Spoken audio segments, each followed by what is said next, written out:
Here we go. Okay. All right. And everyone will want to mute just so we can hear the poets when they read. Let's see. Welcome to Cathy's first celebration for I'd Rather Be a Hyacinth. I feel so fortunate to share this moment with Cathy. We often talk about what a great poet someone is and how wonderful and well-deserved it is to see their work in print. And that is true of Cathy Hailey. But honestly, that is not why I am beyond thrilled to witness and share in her debut collection an entry into our world. Honestly, it is most because of who or what Cathy is to poetry and the poetry community. Poetry can be honed, but an individual's sense of humanity, the contribution they bring to a field, and a fellowship is innate. And Cathy has that. She is constantly fielding conversations, desperations, and aggravations of other poets, and I'm sure other friends in general. I am always taken back by her quickness to find a solution or a compromise, her willingness to be honest, to be accountable. Pairing this with her commitment to craft, to the line, to forms, to experimentation, to sounds, her dedication to pursuing her own continuing education in poetry, as well as inspiring new young poets year after year, and her work to create numerous platforms for other poets and artists. I cannot imagine that there is anyone I'd rather lift up in celebration. And I know y'all all feel the same way because you waited and didn't go home while we waited for Cathy. So yay. Thank y'all all so much for being here today. I'd Rather Be a Hyacinth must be celebrated. And that being said, I already told everyone, I'm going to tell everyone one more time. These are the last few days of I'd Rather Be a Hyacinth's pre-order. And so now is the time, if you haven't gotten your copy, that you want to get that and celebrate this book. It's an important time, like I've already said, in a poet's publication process. It has a lot of impact on print runs and that sort of thing. So we want to do that now. I know y'all did not come here to listen to me today, so we'll go ahead and get started. We're going to share in a really unique reading. Cathy invited 5 tremendously powerful poets to read with her today. We will hear one of them read a poem they feel is in conversation with the work and I'd Rather Be a Hyacinth. And then Cathy will respond with the poem from her collection that she feels resonates with their poem. And that's the way we'll connect and communicate through the hour, through poetry. And just a little shout out. We did borrow this from Kim Ports Parsons.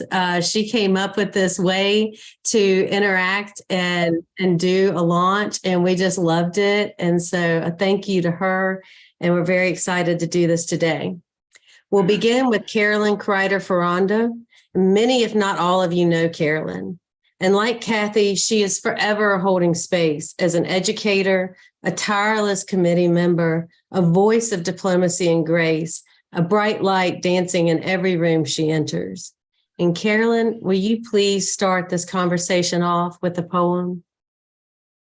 Yes, and what I would like to do first, I want to mention that I became connected with Cathy during the time I lived in Northern Virginia for 31 years.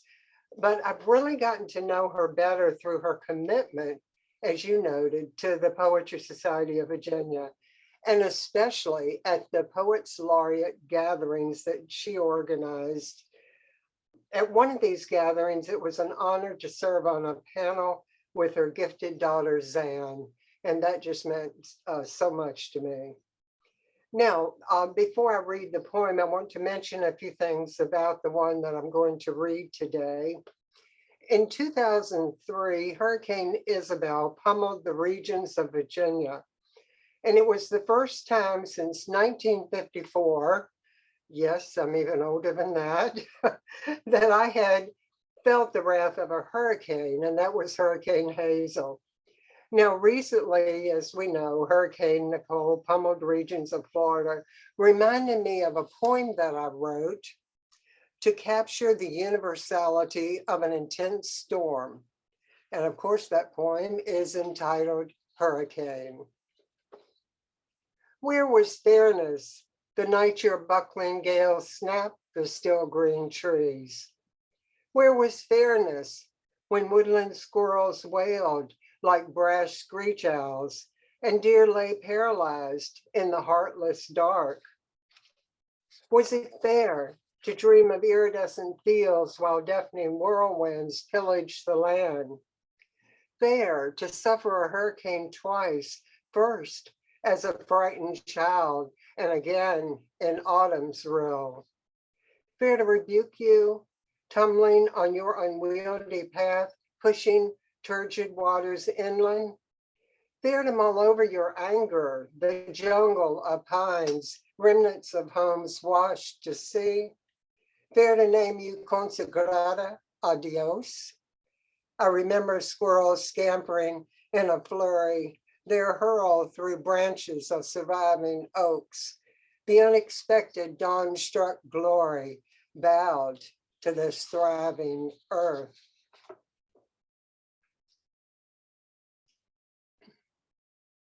Thank you. Thank you. Thank you so much, Carolyn. Your language that you choose, every single word, there's no question how carefully it's been chosen. Thank you so much. Cathy. You're welcome. Thank you for having me. Yeah, thank you. Thank Kathy. you, Carolyn. Yes, Yeah. I really enjoyed the way that you confronted the hurricane, second person, talking directly to it.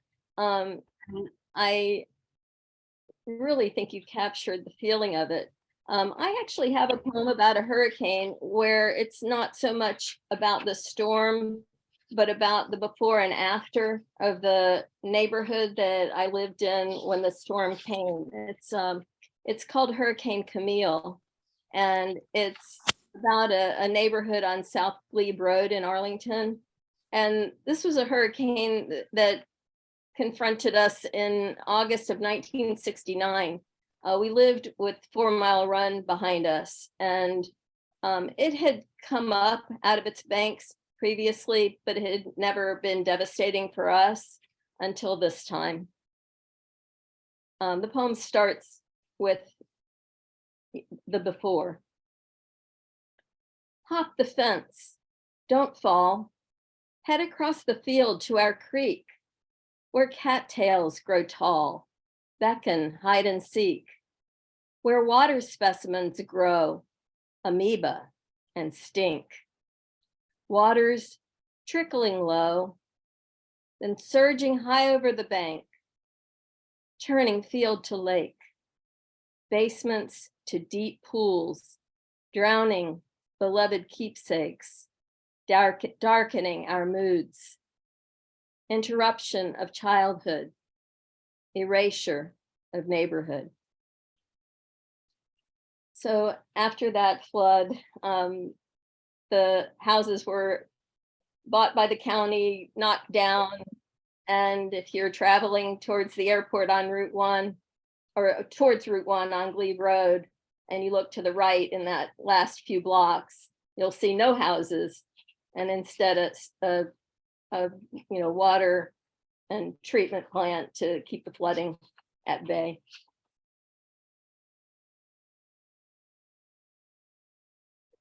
Thank you so much, Kathy. I appreciate that. And I also just add to what Carolyn said earlier about our connection. I also thought back to our connection through the Northern Virginia Writing Project. And I know you were in that first summer, and I followed just 3 years after in the summer of 1981. But even though our start was in the writing project, my memories are vague of our interconnections during that time. But our connection was also resurrected through the writing project when I hired Carolyn to come and be the guest writer overnight on the seniors and the high school students, juniors and seniors were invited to spend the night on campus. And Carolyn came and read from The Embrace, where she has poetry related to Diego Rivera and Frida Kahlo's art. It's a wonderful book. And she inspired so many ekphrastic poems that night. We had a lot of different art for them to work with. And actually Alexandra was working and Neil too. So, you were also able to interface with them at that point. I could go on, but I just thought I'd share that, and just want to thank you and your husband, Patricio, for the kindness that you've reached out to us with ever since Alexandra was killed in a car accident, and you are always asking how we are, and Carolyn and Patricio even set a butterfly out in honor of Neil. So thank you. You're welcome. Thank you for letting me share those wonderful children. Thank you. Angie, you can take it from there. Thank you, Cathy. I just need a minute. Your purple blouse is lovely, by the way, and I know that was her Thank you. favorite color. Yes. And Yes. yeah. So, okay, sorry. I already see it happening. Do you feel it? The energy in the room and the connection, and like, yeah, it's really special, and it's something that I think poetry lends itself to. Thank you both for sharing what you witnessed and for talking with each other in your poetry. Okay, I get myself together and I'll keep moving forward. Cathy Smaltz is our next poet, and she once said, and so I realized early on that poetry is breath. That realization is tangible in the ways her work exemplifies authenticity, a braveness in her honest lyrics. And I'm really, this is the first time I've ever gotten to hear Cathy read her work, and I'm so excited to hear it. Cathy Smaltz, will you please read the next poem? Thank you for that very sweet introduction. The poem that I chose to read at this wonderful celebration of Cathy's book launch is called Mother, Daughter, and Dark Hollow Falls, Shenandoah National Park, spring 2018. 1. Little girl poised on the rock of adolescence, a white ribbon of water cascades behind her. Its centuries of secrets beat a smooth path down this mountain. We all make this journey, one step closer to death, 2 steps closer to life. 2. While I write, she sketches what she witnesses, catching on the page with her pencil, light descending behind the rocks. 3. Neither of us, though, can capture the sound of gushing water, once a burble, now a steady roar that will exhaust itself in the bay after its own travels. 4. The sun sets, leaves us shivering on those cold stones. I am halfway through my life as she begins hers. We are each a waterfall. Thank you. That turn when you said I'm halfway through my life, like, and the way you built up to it and had me just sitting there waiting. And then you moved me through that. Really, really amazing. Cathy, you ready to respond? Yes, I think so. I think I'm going to read one of the poems that also sort of involves a daughter and also nature and an interconnection there. And this one is called Flying High. Yellow pigments fade as our rose opens wider till petals cascade. Rainstorm denied her a lifeline earned and deserved. Gerbera daisies, magenta, preserved, stand tall like charming ladies in crowds of proud leaves. How does God decide which flower stays, which recedes? Mother Nature's chide? Darwin's law does not apply. She lived as a butterfly. Thank you. And thank you, Cathy. We've shared that poem before that you read, and I really love the way that you make that connection. And it was pretty easy for me to pick a poem to go with it because it took me right to Alexandra. And Cathy, you know, I started with talking about Carolyn and the Northern Virginia Writing Project, but one of the things that brought Cathy and I the closest has been our work with the Northern Virginia Writing Project. We co-directed the Student Summer Institute for more years than I can count right now, along with Jim Andrukonis. And so we looked forward to 2 weeks of spending time together every single summer. And it was the time that we wrote the most while we were teaching full time. Cathy still is. I'm just teaching part time, but you know, to know that, you know, it's almost like a retreat. I mean, it was a retreat. It's just that we were working and getting paid to work with students to encourage their writing, and also we were, you know, writing every day ourselves. And it was a very special time.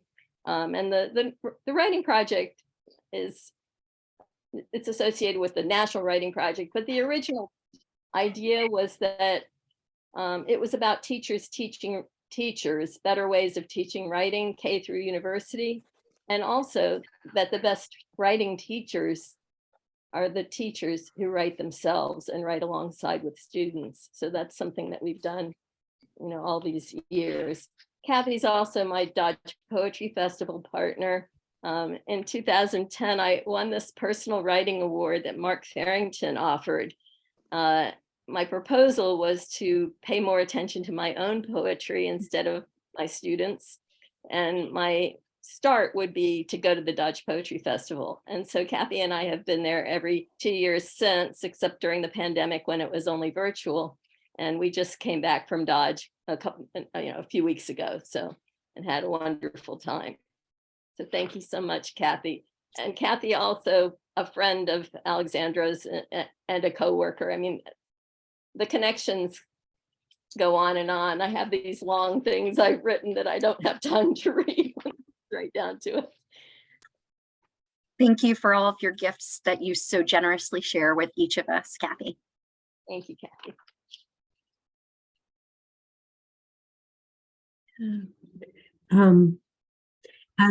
I kind of wish I wasn't hosting this so I could just sit back and bask in it, because it's to hear all the different connections and the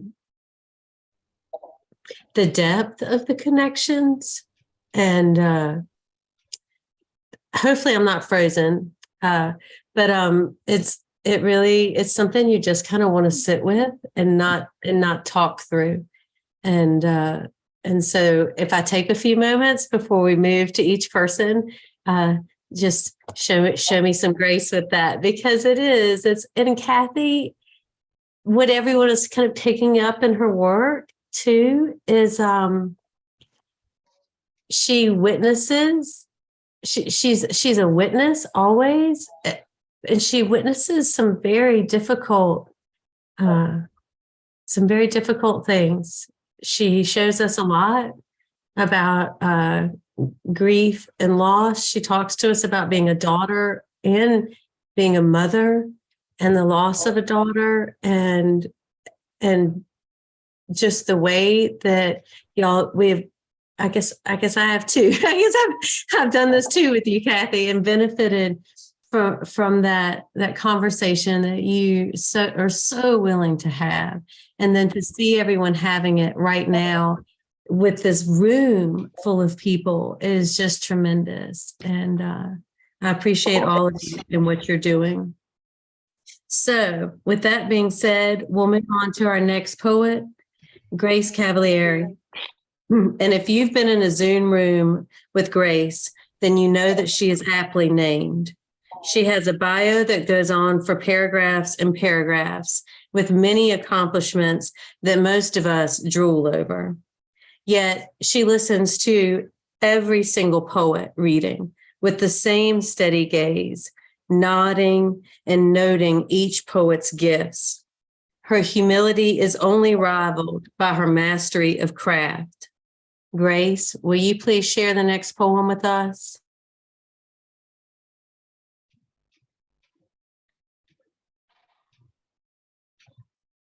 You're muted, Grace. I said, Angie, you have just been spreading the gold out here. So it's not hard to step into the gold, because we have really laid a beautiful precedent for Cathy today. I met Cathy when I was a guest in her classroom, because she was teaching my granddaughter at least 17 years ago.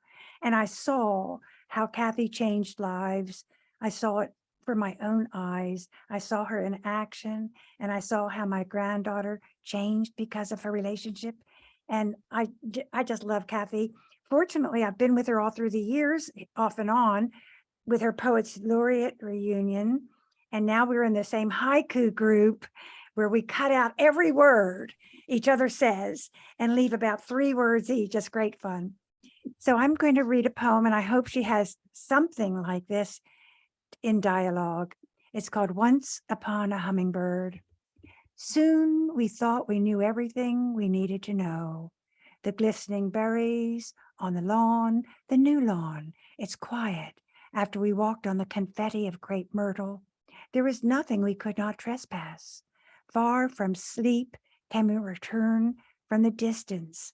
Tiny breezes, waiting trees, petals released. Now before autumn, a red cup for the smallest of birds, before migration across eternity. For this hour, I wondered what forever looked like. Now I know it's an epiphany above the door, sipping sugar water, whirring from silence, saying how we must ask forgiveness from this earth before leaving. Thank you. Wow, that's beautiful, Grace. I was have to- hoping you had a hummingbird. I have birds, so I don't think in this collection that I have a hummingbird, but I do have birds. So give me 1 second. But while you're waiting, I'll just say that it was very easy to influence Liz Comet's, your granddaughter, because she was an amazing student and an amazing poet, and was just discovering that, I think. She took creative writing not as part of the specialty program that I'll talk about later, but just as an elective, and she rose to the top. So But you're a discoverer for sure. I love that. Thank you. I Mhm. do take pride in that. I think that's something that's been special in my career, and especially because I got to teach so much creative writing. But even in English classes, sometimes you can make those kinds of discoveries of the amazing writers that. If you're Cathy Hailey, yeah. Well, thank you. Okay, I think I'm going to read a poem that's not really thematically connected so much, but it is connected by the birds. Okay, so this is actually a poem called Seduction, but it's a little bit more related to appreciation for the birds as an artist. Seduction. Bluebirds ring pie tin, lured by raspberry fruit bars, walnuts, plumped raisins. Like textile bazaars, sequined, indigo feathered, glint sun flare, snow glare, flying untethered, blue variations so rare, breasts beige and ochre, contrast, enhancing turquoise tail feather flicker, shyly accepting, entrapment and seduction for my artistic passion. Thank you. I was feeling a little bit guilty as a photographer about luring the bluebirds by putting special food out there just for them on a pie tin. And it worked. That was the marvel of it. It worked. Someday I'll show you the photographs.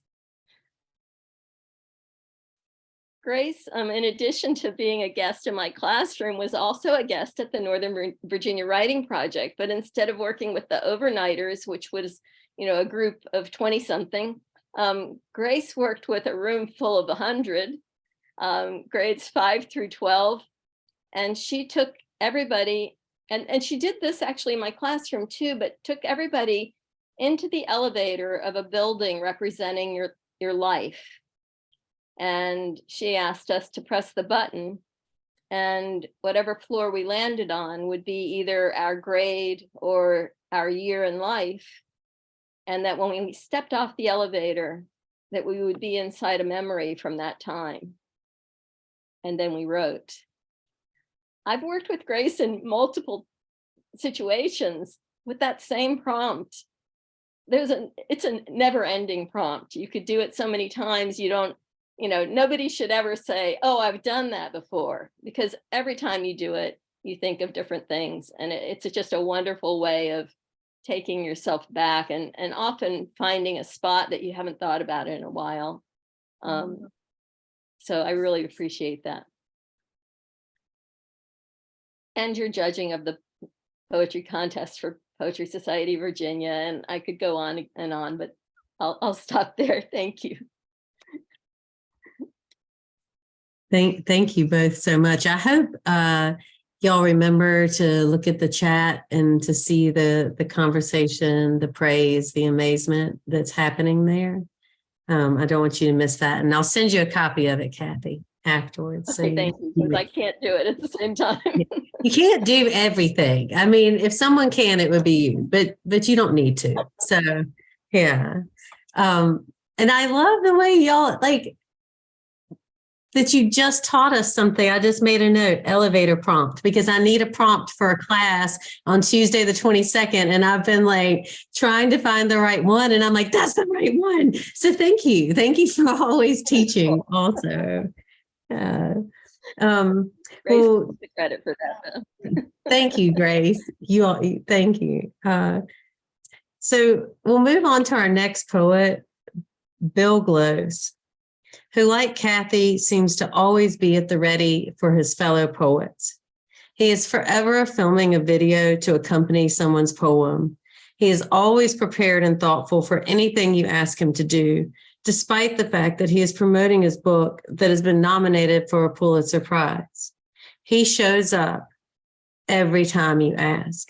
He shows up the same way Cathy shows up. Bill, will you share with us now? Certainly.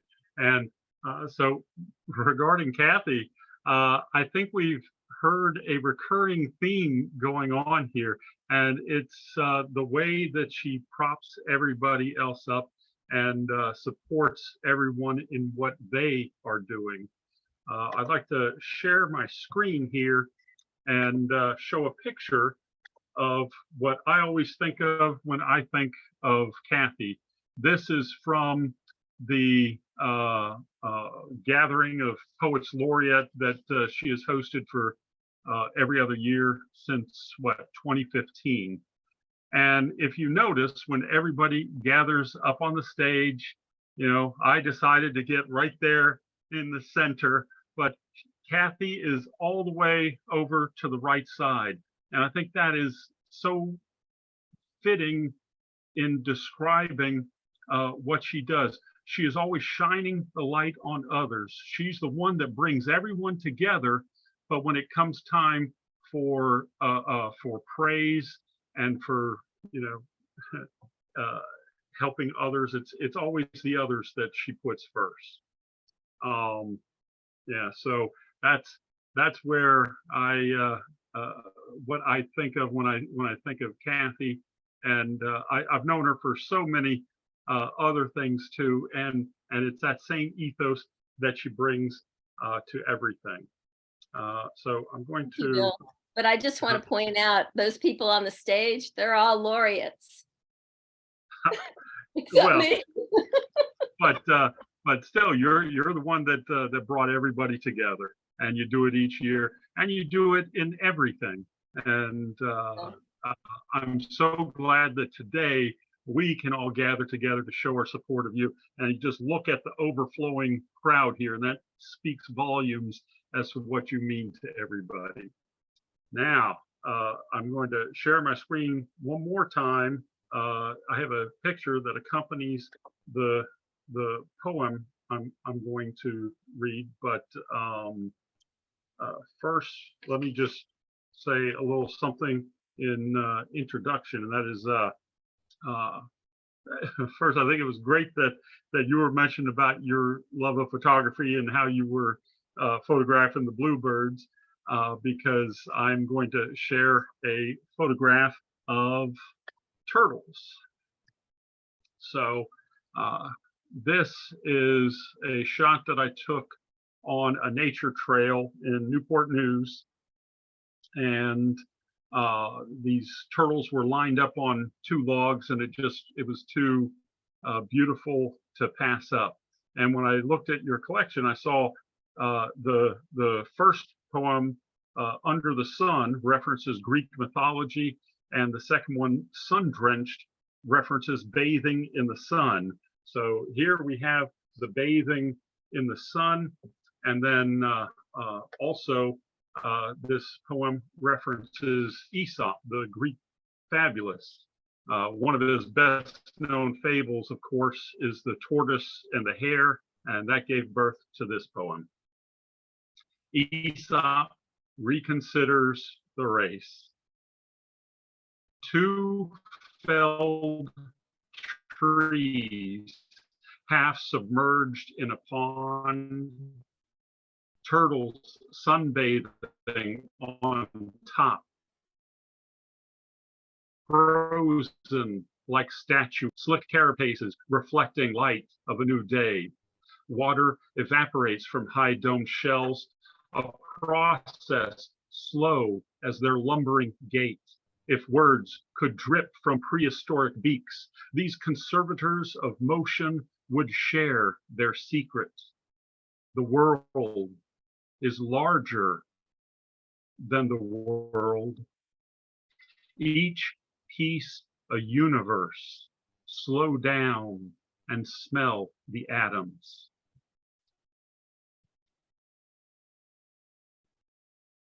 Thank you so much, Bill.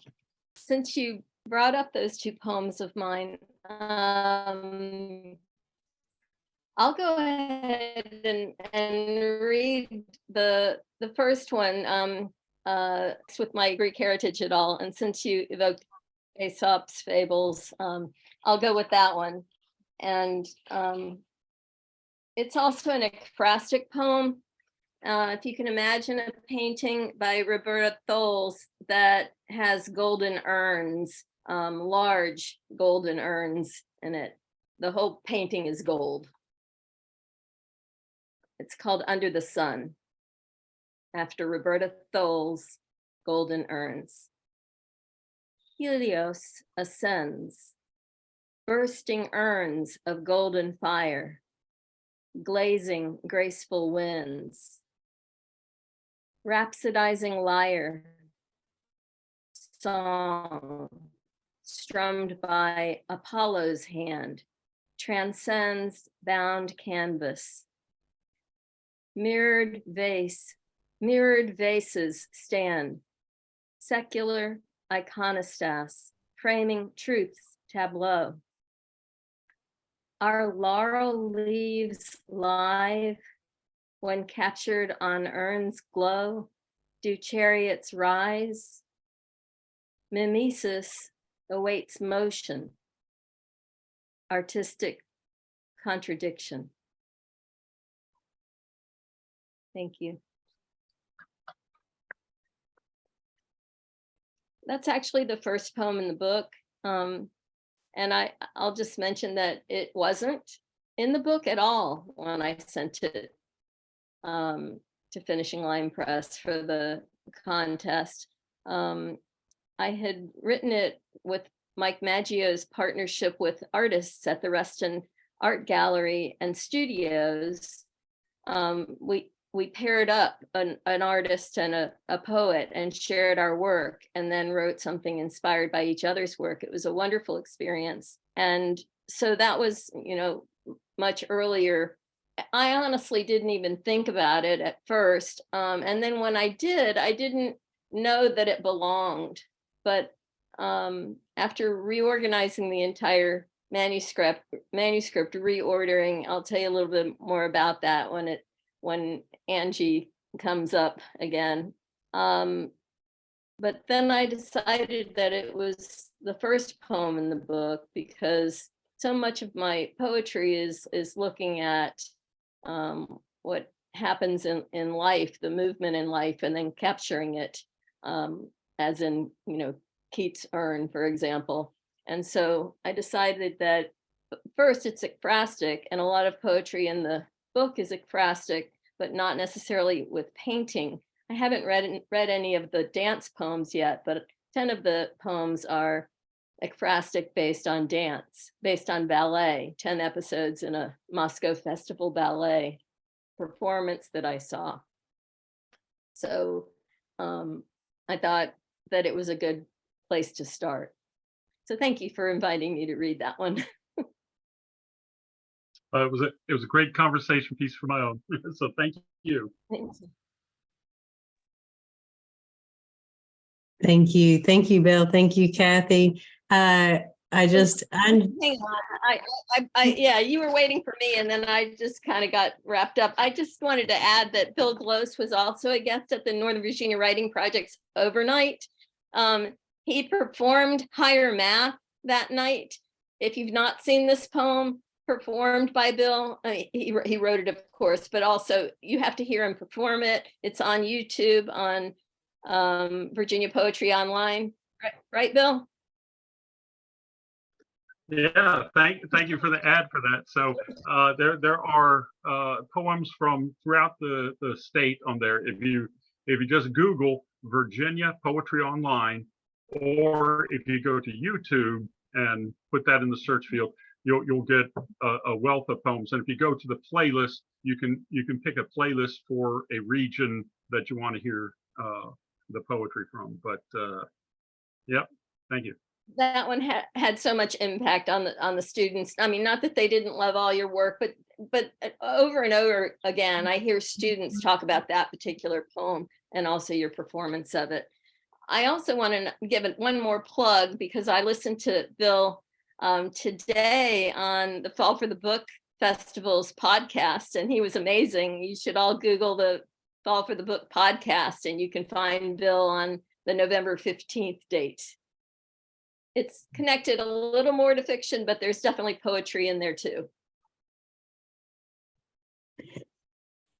Thank you, Kathy. And I know Bill thanks you. And yeah, always doing that, always looking out. And so I don't want to spend too much time because I want to hear this next person, Michelle Garcia. I heard about her long before I heard her. She is one of Kathy's students. And while I'm sure Michelle would say she was the fortunate one, Kathy, as always, has talked about how in awe she was of Michelle. A poet, an artist, a businesswoman, the newest poet laureate of Prince William County. Michelle, will you please share with us? Yes, hello. Can everyone hear me? I know my internet is being very weird. I think you're okay. Okay, perfect. Well, I am so happy to be here in celebration of Cathy Hailey, who will always be Mrs. Hailey to me, my high school creative writing teacher from 2014 to 2018, and more times than I'd like to admit, my school mom who let me walk into Edith's room 1000 and spill all of the day's drama. But to all of us, she's also an activist for the arts, a community powerhouse, and a mentor to many. I'm honored to know her, to be formed by her work and her teaching, and to still be learning from her long after those formative years. I know we all are. I'm reading this because I am terrible at extemporaneous talking when it comes to, really singing praises of the people I look up to. Kathy's work is grounded yet ethereal, deeply respectful of structure, but brave enough to abandon it when necessary. The poem I chose to read today is a tribute to the intimacy of memory and the knowledge that through storytelling, life cannot possibly end at its ending. Persimmons under evergreen trees. The story continues elsewhere, somewhere no longer habitable, in a secret place beyond the fringes of bodily reach. I know this to be true because I can still feel the physical movement of anatomies ripe with call and response, weight shifting and unfolding like origami paper, hidden flesh, creasing and then collapsing. The story, our story, endures in the memory of its telling. In that secret place, we are still allowed to share persimmons under evergreen trees, spitting seeds into stiff grass, colliding teeth with nectarous juice still dripping from our lips. In that secret place, we are still allowed to wash each other's backs, treating each vertebrae like gospel, scrubbing the peaks and valleys of our earthly forms until we are made new again. I know that place exists because sometimes I wake to the taste of winter fruit, as if I'd bitten into something ripe just seconds ago, or the sensation of fingers skimming the dips of my spine, a feeling like coming home. And I know it's you, reaching out from that other world we cannot visit, where the story never ends, and that it has to be you, because no one moves me the same way or ever could in this one. Thank you. Thank you so much, Michelle. That was beautiful. And as soon as you said memory, I thought of which poem I would read. And this one is actually one I wrote in connection with my son Neil, who's on here today, or he has been. I think he's still here. And it's his memory, but also our whole family's memory. And I'll just read it from there. It's called Circling Back, Ocean City, Maryland. And Ocean City, for me growing up, even before, when I was a kid, was a pretty much a yearly place to visit. And being up on the boardwalk and enjoying the things that we always go back to, Thrasher's French fries, the Alaska Stand, Candy Kitchen. Some of you may be familiar with these things, but this was one of them. Circling back, Ocean City, Maryland. Distorted magic, funhouse carnival mirrors, Wurlitzer music, draw him to Trimpers, historical carousel, summer fairy tales, where carved creatures dwell, turquoise sea serpents, curled tails, bearing tongue and teeth, stately ribboned steeds, cascading rose wreaths, in fixed canter leads, creatures his sister cherished, ride shared before she perished. So a little similar in theme to yours as well. And to everyone, Michelle is one of those students that walks into your classroom and starts writing, and you can't believe how many pages and notebooks she's filling. One of the most prolific writers. I have several over the years who, just wrote more than anyone else. I had a certain amount of writing that you had to show that you'd written each 2 weeks at home. You could write whatever you wanted. Michelle never had any problem because she always exceeded. She was always months ahead. But also, just to see her in this new role, it makes me so proud to have been part of her upbringing as a poet. And I know she's going to do a fantastic job. It's really hard to be a poet laureate and work full time, especially when your job demands some of the same kind of energy. And Michelle's working with authors on Zoom, working with them on marketing their books, right? I mean, are you also working with editing and revision, or mostly on marketing? I'm mostly working on publicity and working with media, but also sort of dipping into production, but I don't want to dip in too far because I will drown. So. I just know that sometimes at 7 o'clock at night, she has a meeting with an author and can't do something that she had hoped to do. So a dedicated person all the way around.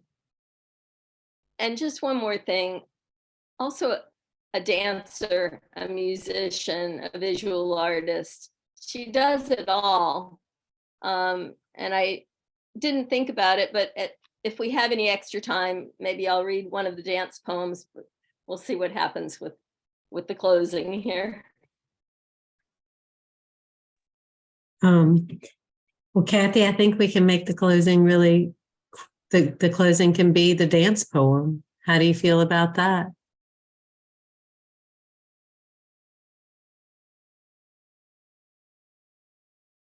It depends on your time. If you have time to read a poem, and then I'll read either the dance poem or the title poem, or both if we have a few extra minutes. I don't know. Okay. I have time for you, but I do want to say that the witnessing that you do in your poetry, I think, is also what you do in your teaching and in your poetry fellowship. Just listening to you talk about Michelle and being sure that we see more of her and more of her and more of her as you do. It's just another one of your gifts. Okay, so then if I'll read this one and then we'll let you send us home, Cathy. Is that good? All right. Okay. And if it's not exactly in line with yours, that's okay. I'll do my best with the dance poem. Okay. Because I don't write dance poems. It's okay. But they have other connections. Okay. But when you said that, I was like, panic, don't have any. But I picked this poem to read because it makes me think of the way that you witness our natural world and the way that you weave times into it. So you often have poems that are in many places in time at once. but then you have this continuous thread of nature that pulls us through.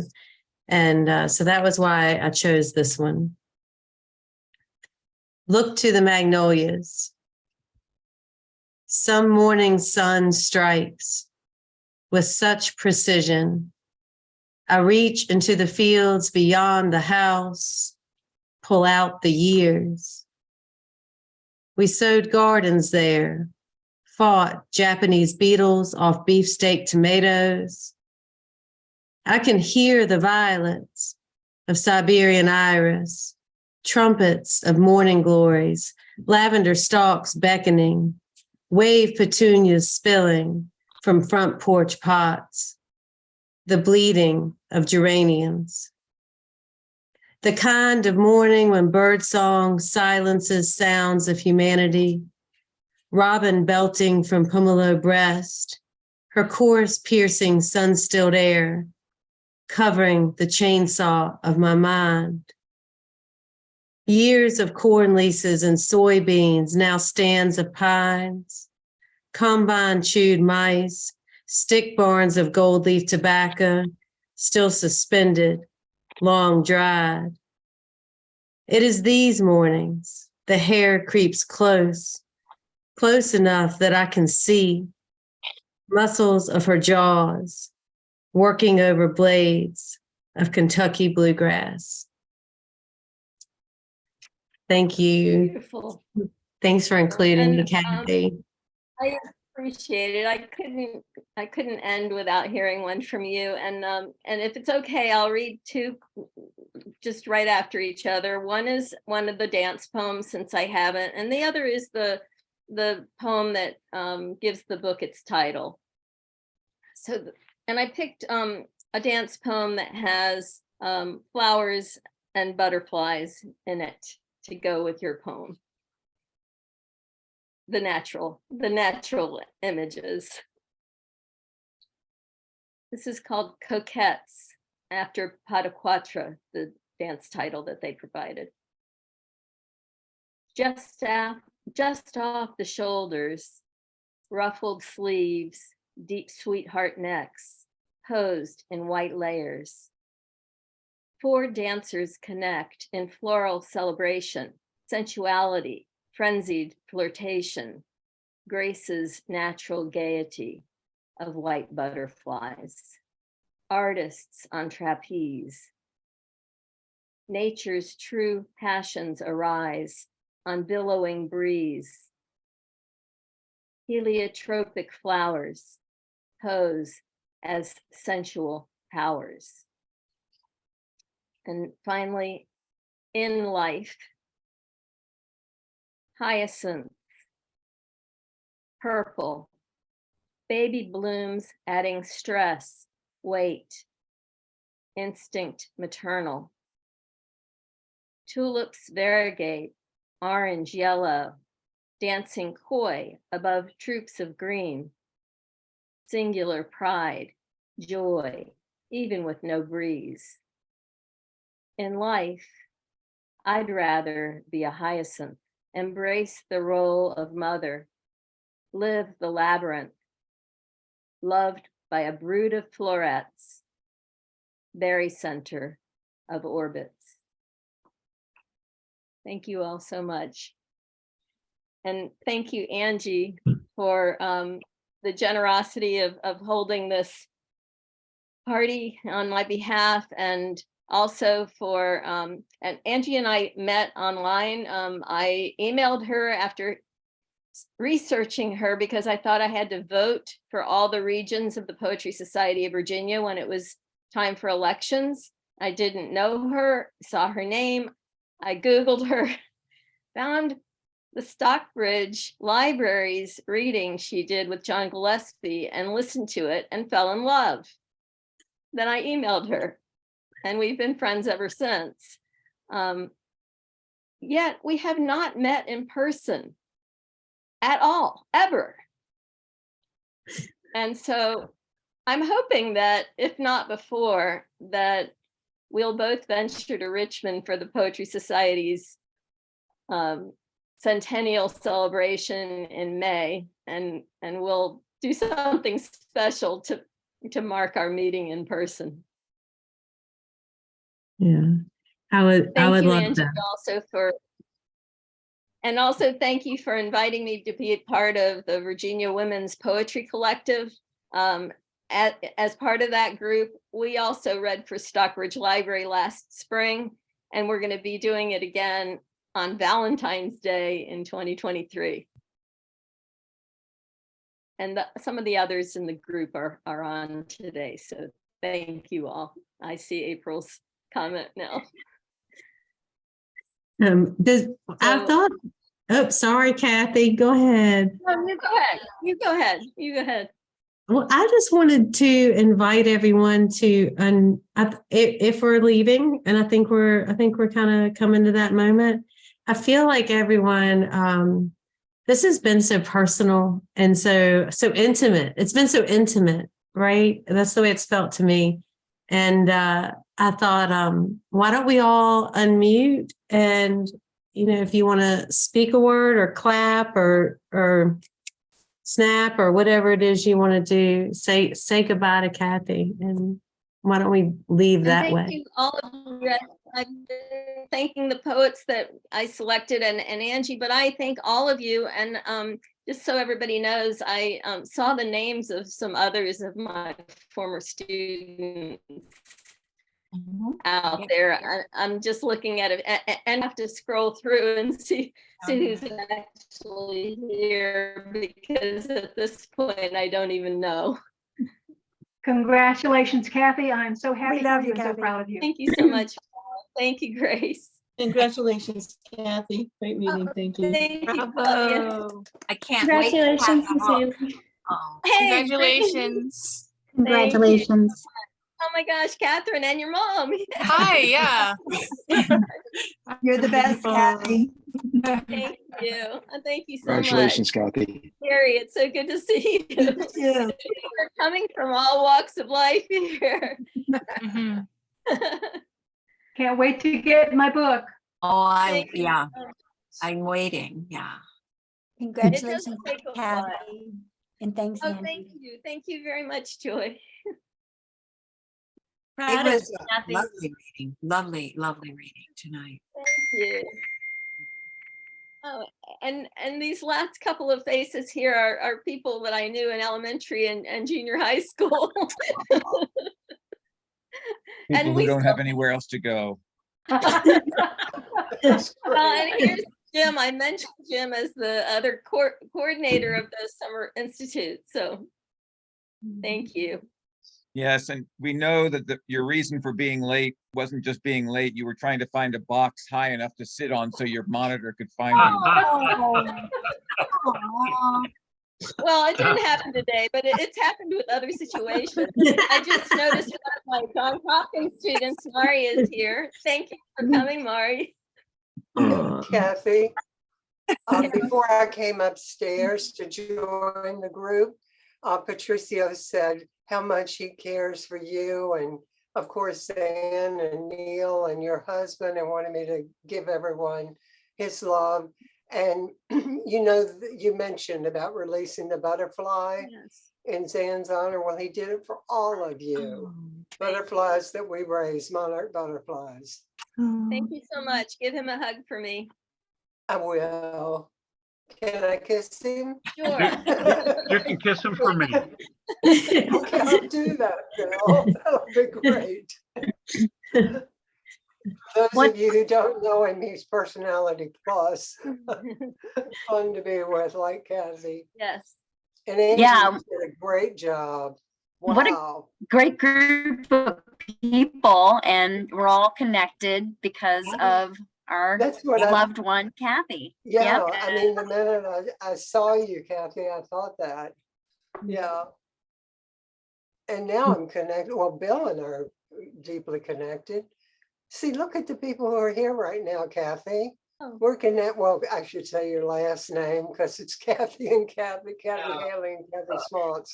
or Kathy Yeah. with a K and Kathy with a C. We go through life together in many situations having to say that. Yes, yes, because I remember back when I first met Kathy Smalls.